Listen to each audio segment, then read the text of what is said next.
Hi everybody, welcome to Hunkajunk Garage, where we take cars that most people would throw away and turn them into something somebody can enjoy. Today we are working on a 46 Ford Coupe. We had a computer crash that we had a lot of the footage of what we've done to it, and we don't have it. So what we're going to do is we're going to start you out. We're going to try to catch you up to date of what we've done so far on this frame. So that we can get a video out there. We haven't got a video out in a while because we've been collecting footage to show you guys what we've been doing here. So first off, I'd like to thank you for subscribing. If you didn't, subscribe button is below. Please do so. We do some pretty good stuff here. What we got going on here is this 46 Ford Coupe frame. We started out, we took a SN95 body style Mustang and put in the steering mechanism in it, rack and pinion. We took and put in the Mustang 2 cross frame and A-arms and everything like that. Drilled and slotted rotors, brand new brake system. And we'll move on. We got the motor mounts that we made up to fit a 302 in this because it would come with a flathead V8, but there wasn't no motor mounts that were here. Anyhow, this car was in a fire. It had an X-frame that went in it. As you can see back here where we put the drive shaft tube in, that's part of the X-frame. We boxed it in there and made it fit to the drive shaft tube to give it more support. We boxed in the frame and we drilled holes in it to match the rest of the factory part of the frame. We took and put in actually we made this. We bent a bar and everything like that. That is, I want to see, 1/4 inch thick. Bent the bar up, made us a bracket to bolt the tramps on. We've had the motor in and out of this about a half dozen times. We got it all situated there to where the motor sitting in there.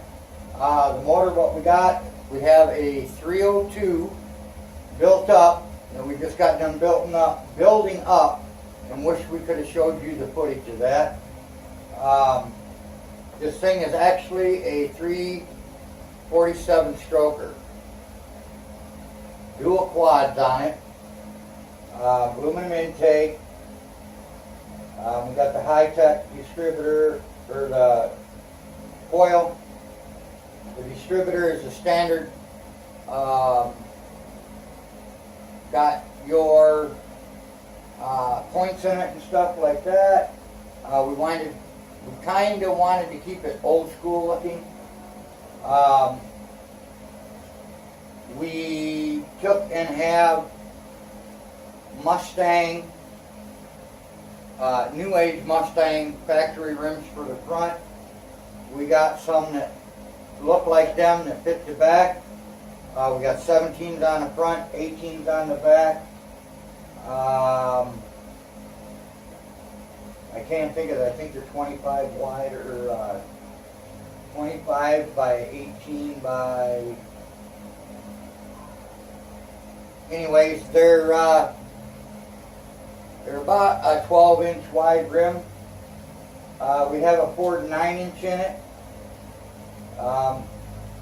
We got 411 gears in that. The trance, we have an automatic trance in it that we're going to be putting about a 2800 stall in it. We built the bracket in the back for the shocks. Basically what we've done is we strengthened this frame up from what it is. This car is going to be hauling balls, I guess to say. she should be pretty good, but she's going to be a car show car as well as play on the track. Them 18s really filled in the wheel wells on the old 46 Coupe fenders in the back there. Didn't have to tub it, but we're still small tire on them. What we're working on right now is the spring Perches. We had purchased them from, I think it's Speedway Motors, and they were a little too small. We got them prior. We've been working on old cars and stuff like that for about 35, 40 years. I've been working on cars all my life, but really getting into the custom work. And what we had to do here is we had to cut these and make them bigger around because the spring wouldn't fit in it and it was touching the frame. So we cut it, we enlarged it a little bit, welded it back together. We'll show you a little bit of footage here right now.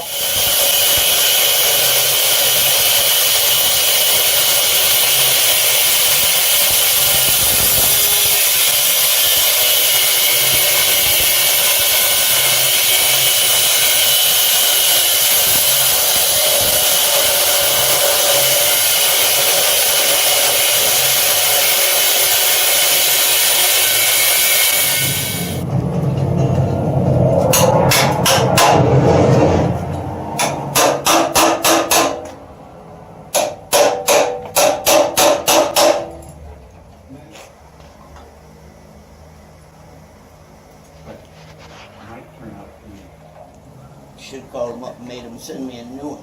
Yeah. That wouldn't allow the spring to sit in there right, so we got to modify it. What he's done is he's cut it right there for a release point, cut it around the top to open it up so that the spring will actually go up in.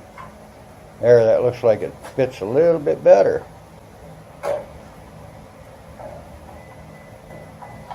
Yeah, because it was popping in here. Yeah, well, it's binding on the shock and everything, hitting the frame. It's all the way up in there now. Yeah. Still touching right there.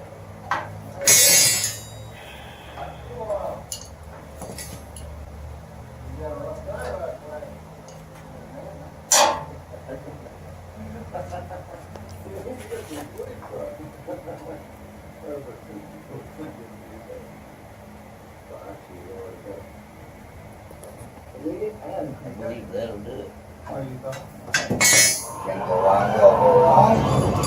The reason why it's being done is because of this. It doesn't fit in the pocket. This is the spring rubber. Keeps it from popping and creaking and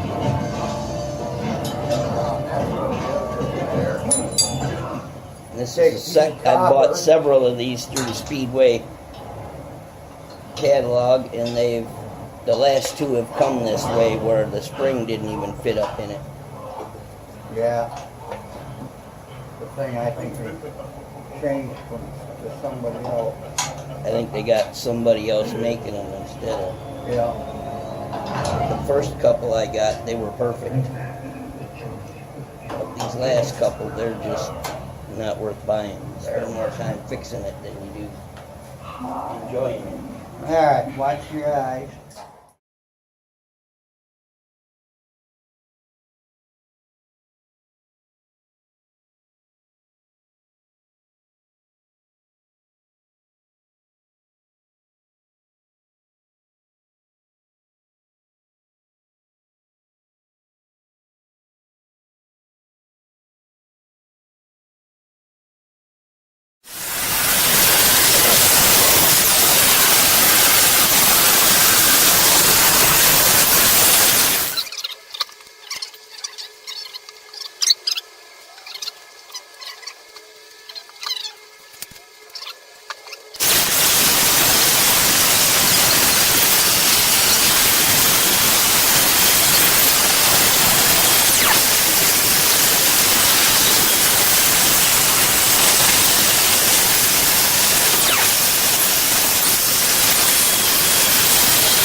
completely finished and welded back up and grounded down.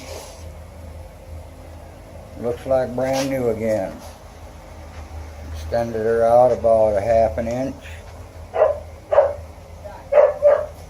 Well, there we are. We have the other side yet to do. And then basically what we'll do is we'll sand down the frame. They got a high-tech paint out there that is, I guess to say, knock-proof. You can take it, scratch it, and it won't put a mark in it. You can hit it with a hammer, it won't put a mark in it. And do the whole frame in that. I will be showing you some footage of that. Basically trying to catch you up on this so that we can finish on through here. We're going to do it in little segments so that we don't lose footage again. And so it'll be in parts, you know, part 1, part 2, part 3, so on and so on. So anyways, thanks for subscribing. Have any questions, feel free to write it down in the comments. I'll try to answer them. Here at Hunkajunk Garage, what we do is we take cars that most people wouldn't even bother with, and we try to make something out of them so somebody can enjoy them. Granted, not all. You know, some are just really too far gone. Like you see in our previous video, the Mustang, it was pretty rotted, but yet it was savable. And thanks for watching.